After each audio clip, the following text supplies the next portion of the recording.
Ameer al-Momineen Imam Ali al-Islam was asked whether he had seen Allah. When the Imam replied, "Do I worship one who I have not seen?" Then the man inquired, "How have you seen him?"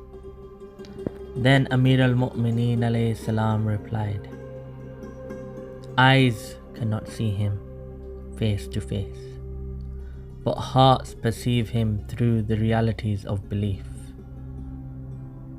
He is near to things, but not physically contiguous.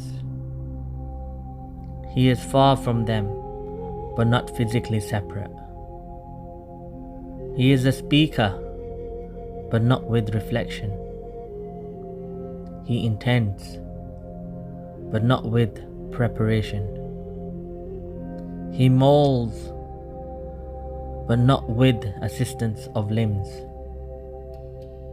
He is subtle, but cannot be attributed with being concealed. He is great, but cannot be attributed with haughtiness. He sees, but he cannot be attributed with the sense of sight. He is merciful, but cannot be attributed with weakness of heart.